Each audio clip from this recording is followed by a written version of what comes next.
Good morning everybody.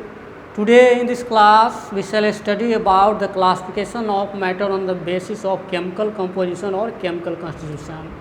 Because in previous classes we were reading about first unit of class 11th like some basic concept of chemistry in which we have studied over atoms and molecules as well as matter and their classification. In previous classes we have known the classification of matter on the basis of physical state like solid, liquid, gas, or solid state of matter, liquid state of matter, or gaseous state of matter, as well as the term plasma and BSA. Because all these matters have been classified into the following two criteria. One of the criteria is the classification of matter on the basis of chemical composition, and another criteria will be classification of matter on the basis of physical state. So in previous classes, classification of matter on the basis of physical state we have studied, but in this class we shall study about the classification of matter on the basis of chemical composition or chemical constitution or chemical property. These all are the classification of matter on the basis of chemical property or chemical constitution. First, matters have been classified into two parts like pure substance and impure substance. Impure substance is also known as mixture. We can write here pure substances also or impure substances also. So matters have further been classified on the basis of their chemical composition or chemical constitution first into two parts like pure substances or impure substances, and again pure substances have been classified into two parts like element and compound, and again elements have also been classified into three parts like metal, non-metal and metalloids. Similarly, compounds have also been classified into two parts like organic compound and inorganic compound. Similarly, impure substance or mixtures have also been classified into two parts like homogeneous mixture and heterogeneous mixture. And after knowing different terms, we have to discuss about definition, classification, example, usage, functions and application in a detailed manner.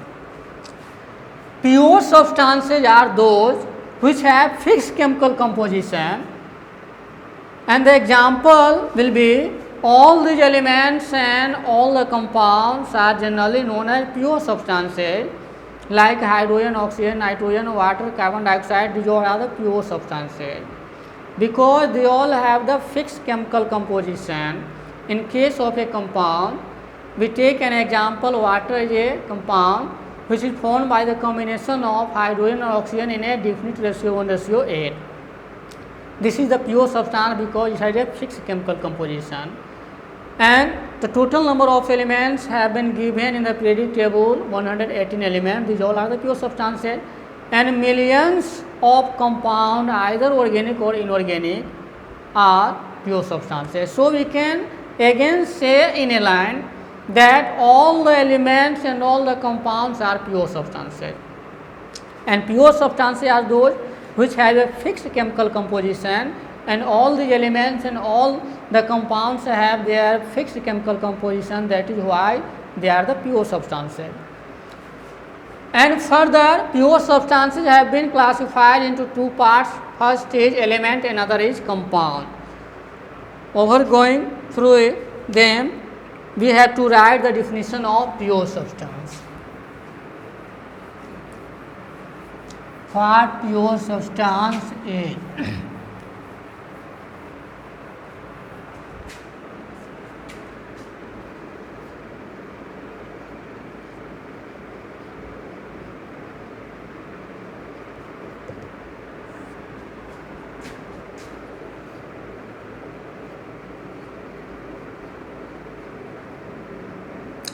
Pure substances are those which have fixed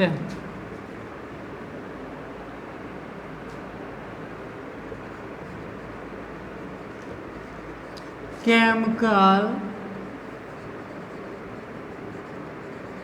composition. Example all the elements and all the compounds are pure substances.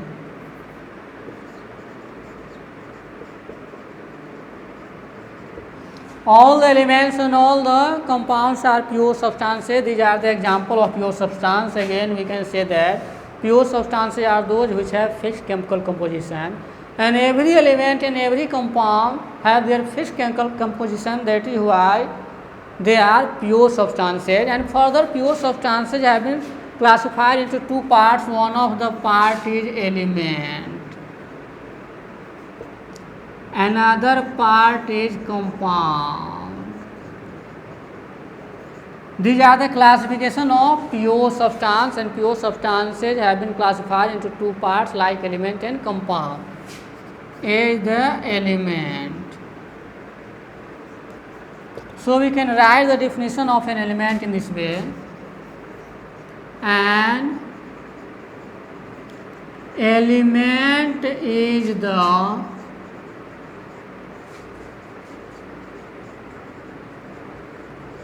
pure substance that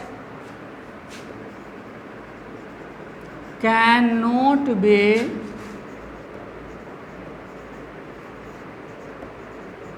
divided into two or more any simpler form of matter. An element is a pure substance that cannot be divided into two or more any simpler form of matter. Example will be carbon, oxygen, iron, etc. These all are the elements. This is the definition of an element, that we can say that an element is a pure substance that cannot be divided into two or more any simpler form of matter. This is the definition of element. And we can also say about compound that a compound is a chemical substance that can be obtained by the combination of two or more elements in a definite proportion. As for example, water is a compound which is obtained by the combination of hydrogen and oxygen in the ratio of 1:8. So, any chemical compound, not only about water but a large number of compounds are present. In all the cases, we can say that this is a chemical substance which is obtained by the combination of two or more elements in a definite proportion. This is the definition of compound. And compounds have been classified into two parts. One of the part is organic compound, another is inorganic compound. The definition of organic compound will be same. The definition of inorganic compound will be same. The definition of a compound is also like organic compound and inorganic compound, because either organic compound or inorganic compound, these are the chemical substance that can be obtained by the combination of different type of elements, two or more elements in a different proportion, but difference only in their properties. On the basis of properties, there will be two parts like organic compound and inorganic compound, because the properties of organic compounds are totally different those of the property of inorganic compound. Property of such compound we have to discuss in another classes or earlier in this class also, after some of the fact.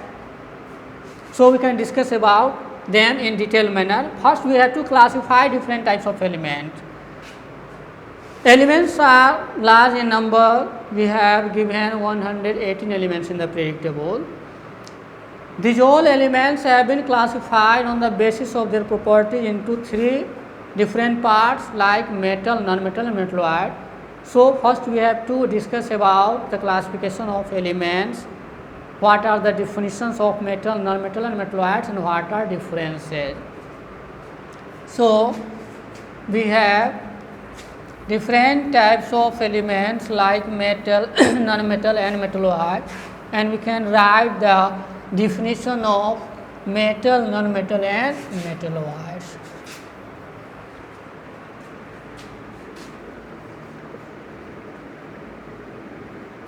Elements have been classified into three parts.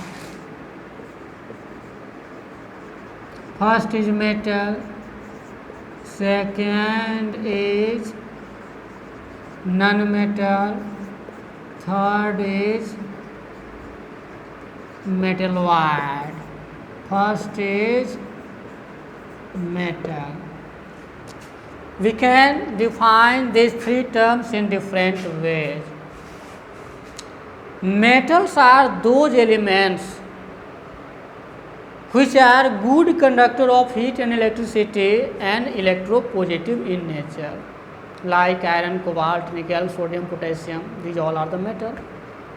These elements have tendency to conduct heat and electricity in a better manner, and they are generally known as electropositive.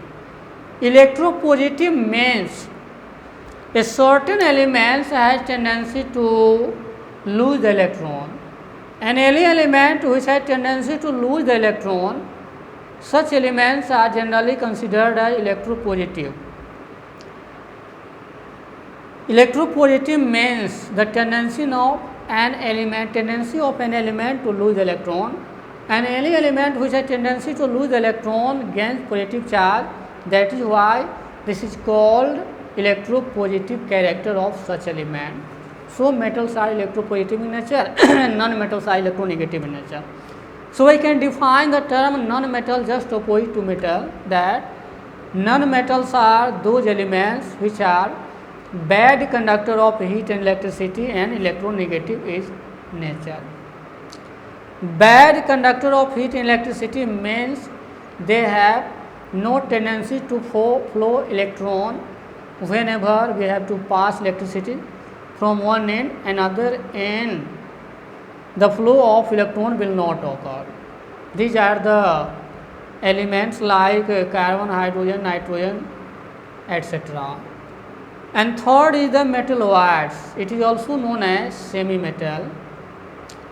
Some of the certain elements, not large in number, only 6 or 7 elements have a special property which contains both the property of metals and non-metal. That is why we call them as metalloids or semi-metal. So we can say that some of the elements which have both the property of metals and non-metals are called metalloids or semi-metal, like silicon, germanium, arsenic. These all are the metalloids or semi-metal.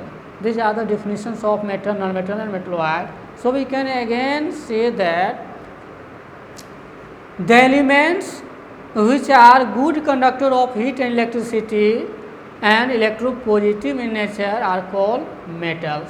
Similarly, just oppositely we can say that non-metals are the elements which are bad conductor of heat and electricity and electronegative in nature. Similarly, we can say that the elements which have both the property of metals and non-metals are called metalloids or semi-metal. These are the definitions of metal, non-metal and metalloids. We take some of the example. Iron, cobalt, nickel. These are the metals because they conduct heat and electricity in a better manner and electropositive in nature. Electropositive means the tendency of an element to lose the electron. Similarly, non-metals are bad conductor of heat and electricity and electronegative in nature. Electronegative means the tendency of an element in which it gains electron to form negative charge. That character of certain elements is known as electronegative character of such element.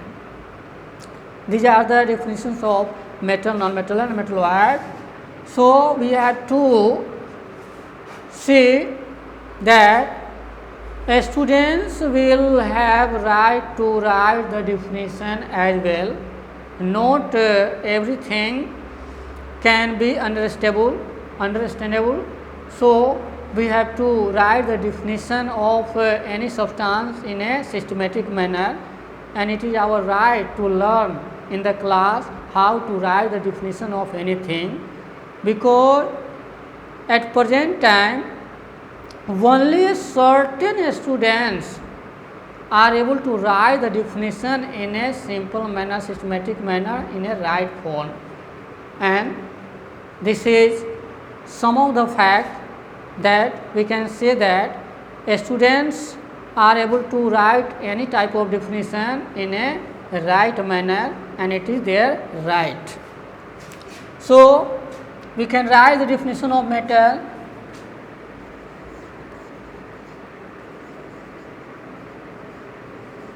The elements which are good conductor of heat and electricity and electropositive in nature are called metals. This is the definition of the term metal. The elements which are good conductor of heat and electricity and electropositive in nature are called metals. Examples will be iron, cobalt, nickel, etc. Second is non-metal.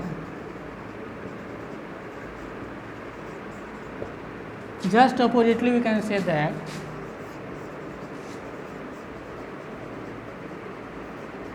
the elements which are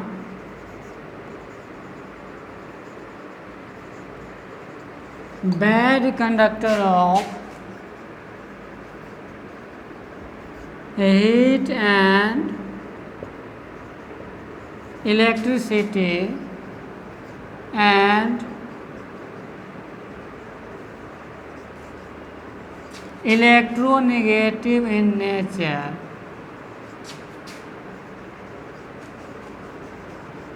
are called non-metals. As for their examples,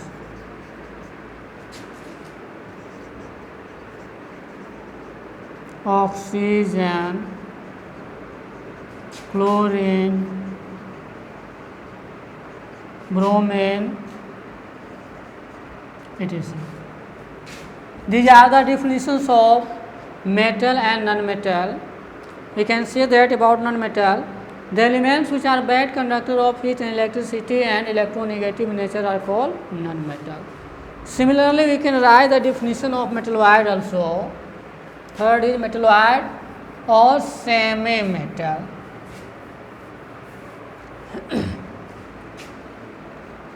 Third is metalloid or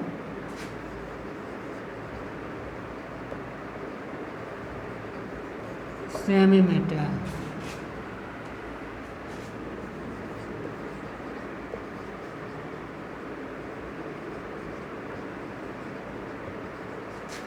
Which have the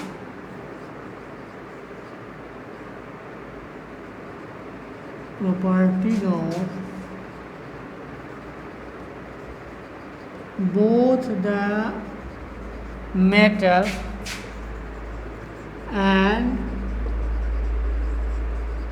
non-metals are called metalloids. This is the definition of metalloid or semi-metal. The elements which have the property of both the metals and non-metals are called metalloids. Examples will be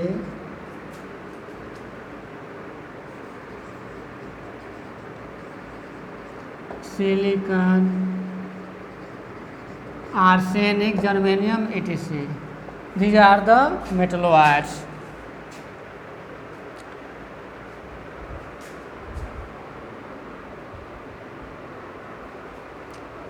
This is the classification of elements on the basis of their properties. So we can say that elements have been classified into three parts on the basis of their properties, like metal, non-metal, and metalloids. An element is a pure substance that cannot be divided into two or more any simpler form of matter. This is the definition of an element. And further elements have been classified into metal, non-metal, and metalloids. So we can say that the elements which are good conductor of heat and electricity and electropositive in nature are called metals, like iron, cobalt, nickel, sodium, potassium, calcium. These all are the metals which conduct heat and electricity and electropositive in nature. Similarly, just oppositely we can say that the elements which are bad conductor of heat and electricity and electronegative in nature are called non-metals, like carbon, hydrogen, nitrogen, chlorine, bromine, iodine, fluorine. These are the electronegative elements and generally bad conductor of heat and electricity. Third is metalloid or semi-metal. Some certain elements which possess both the properties of metals and non-metal, they are generally called metalloids, like silicon, germanium, arsenic, antimony. These all are the metalloids. They are limited in number. These are the classification of elements on the basis of their properties. And another term is compound. So we can write the definition of compound in this way. A compound is also a chemical substance which is obtained by the combination of two or more elements in a definite proportion. This is the definition of a compound. So we can write about a compound.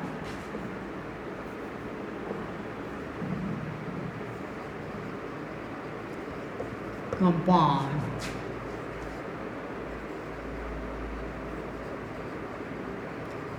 A compound is the chemical substance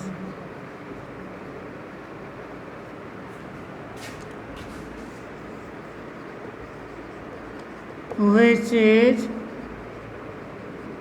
obtained by the combination of two or more elements in a definite proportion. This is the definition of a compound. We can again say that a compound is a chemical substance which is obtained by the combination of two or more elements in a definite proportion. We take an example. H2O is a compound in which hydrogen and oxygen is combined in the ratio of 1:8.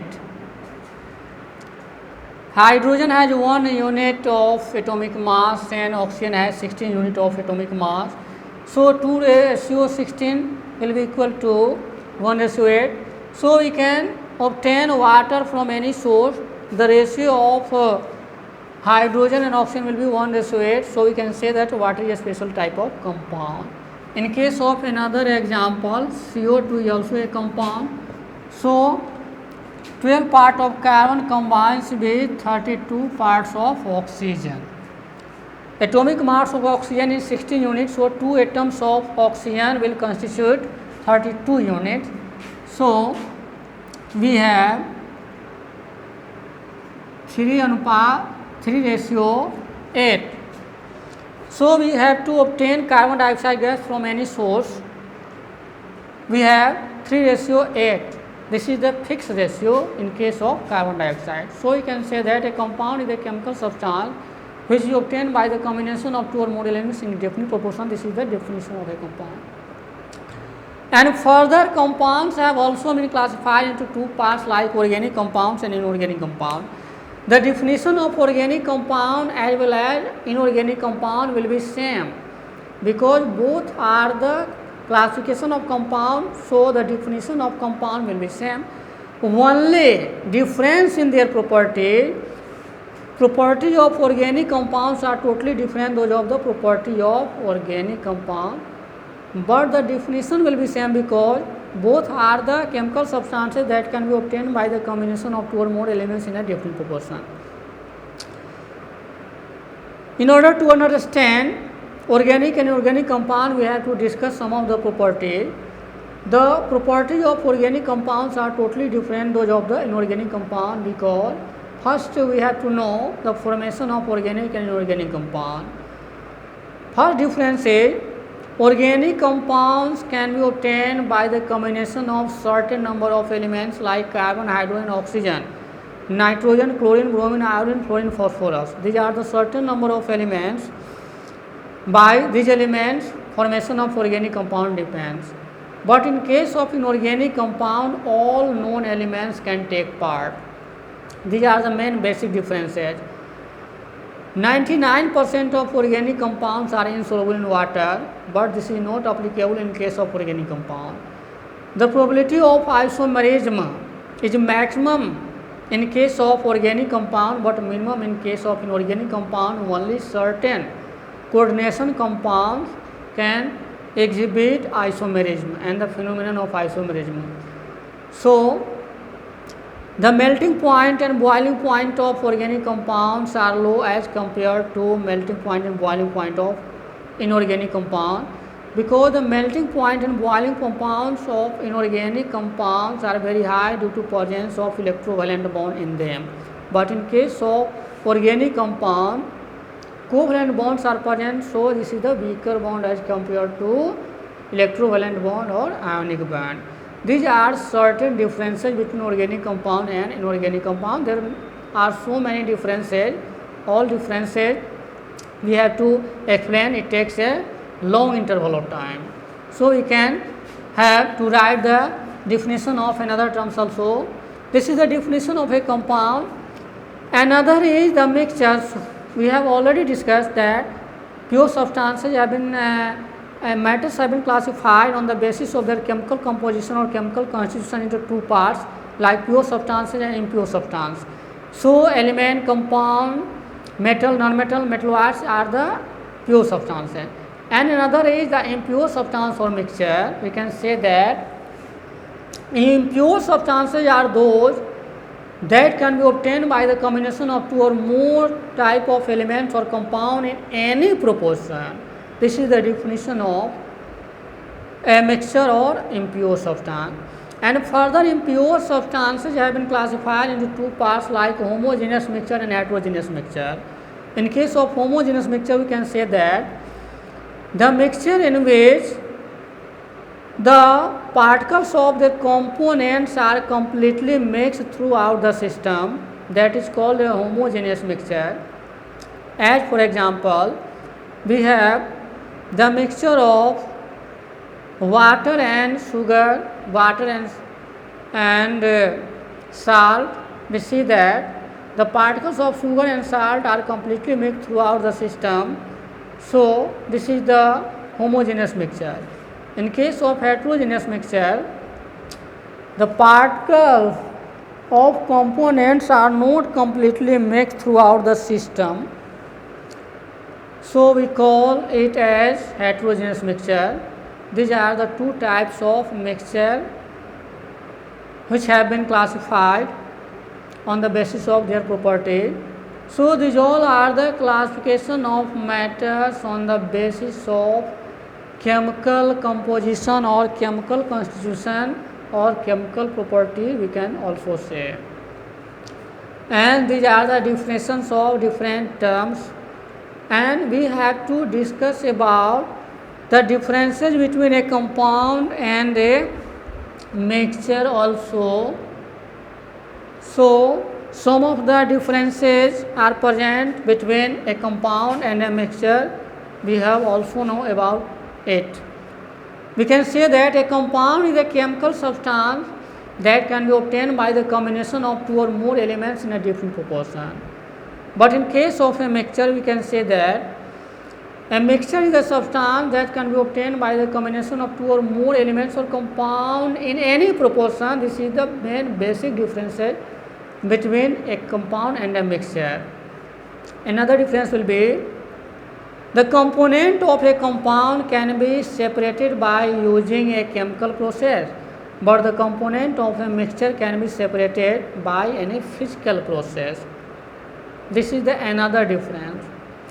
The melting point and boiling point of a compound are fixed, but in case of a mixture, the melting point and boiling point of a mixture are not fixed. Another difference, that is the main difference, that in a compound the properties of the substance are totally different those of the properties of combining elements or components. But in case of a mixture, the properties of the substances are remains constant. This is the main difference between a compound and a mixture. 5. During the formation of a compound, old bond breaks and a new bond is obtained. Due to formation of a new bond, the properties of the substance will be changed. As for example, hydrogen and oxygen chemically combine together to form water.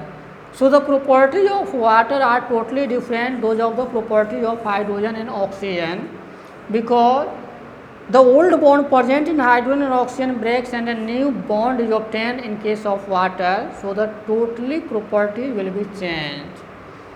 But in case of a mixture, the property of substance remains constant. Not only during the formation of water, but in all the compound, in all the cases, in all the chemical reaction, in all the chemical changes, the properties of reactants are totally different those are the properties of a product. This is the main basic difference between a compound and a mixture. So you can again say that in case of a compound, the properties of a compound are totally different those of the properties of combining elements or their components. But in case of a mixture, the properties of the substance remains constant. These are the main difference between a compound and a mixture. And these are the classification of elements on the basis of chemical composition. We can study the next topic in the next class. Thanks. We will meet in the next class like that.